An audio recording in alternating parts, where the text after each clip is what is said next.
Akaze bakunzi ba Imananga TV batwumviriza kuva hatandukanye ibihugu bitandukanye imigabane itandukanye none ni minsi 19 y'ukwezi kwa karindwi umwaka w'ibihumbi 2021 Daudi kuri mikro za Imananga TV mu minembwe habaye ibiganiro bihuza ubuyobozi bw'igisirikare n'abaturage baturiye ako gace ka Minembwe.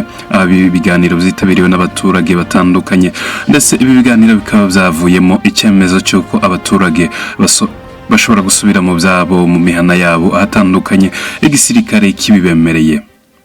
Inama yabereye hano i Rwanda rw'FARDC ni inama yabereye ubwo ngubwo abanyamurenge nibo banje kuvuga, havuze chef Sengiyumva ne bavuze avuga ko twatubanye na infanteri imbere ko yari amahoro, avuga umwana wacu n'ababembe n'abapfurire kuko twaduturanye neza, ariko nyuma amaze kujana Colonel Mico bahazana bano ba komando baje gutortira abantu, baje kunyaga, baje kwifatanya na mayimayi, habaho kugeza umunsi w'iposho intambara yatangiye izangwe na FARDC.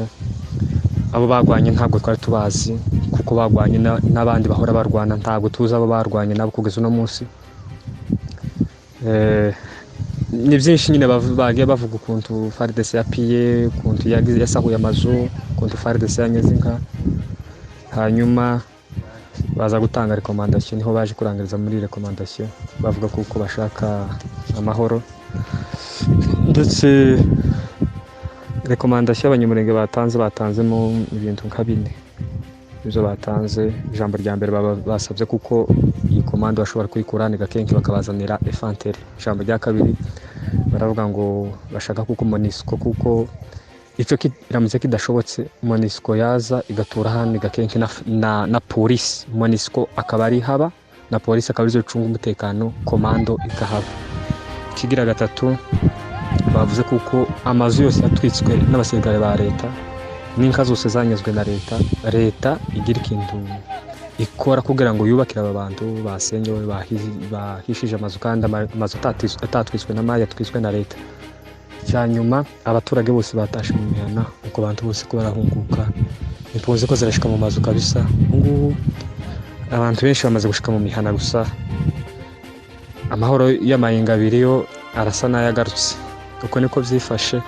Ejo hashize ku minsi 18 y'ukwezi kwa karindwi mwaka wa 2021 mu gace ka Gakenke mu nkengero za centre ya Minembwe hituye indege z'igisirikare cya MONUSCO. Izo ndege zari zifite abasirikare ba MONUSCO berekeza hahoze ibirindiro biherutse kuraswa mu mwiyinga rishize z'igisirikare cya FARDC.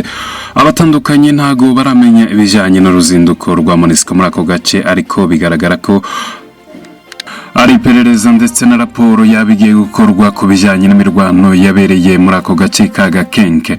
Imananga TV. Uyu munsi hari amakuru y'ibihuha yagiye anyura ku mbuga nkoranyambaga za internet, cyane cyane WhatsApp.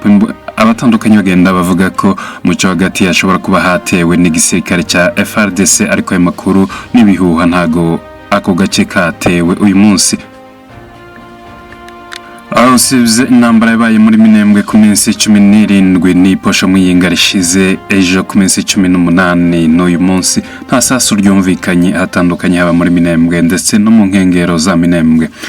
Daudi kuri mikro za Imananga TV, reka dushimire abatwumviriza kuva hatandukanye ku migabane itandukanye ibihugu bitandukanye. Witeka komeze arinde inzuzi zanyu.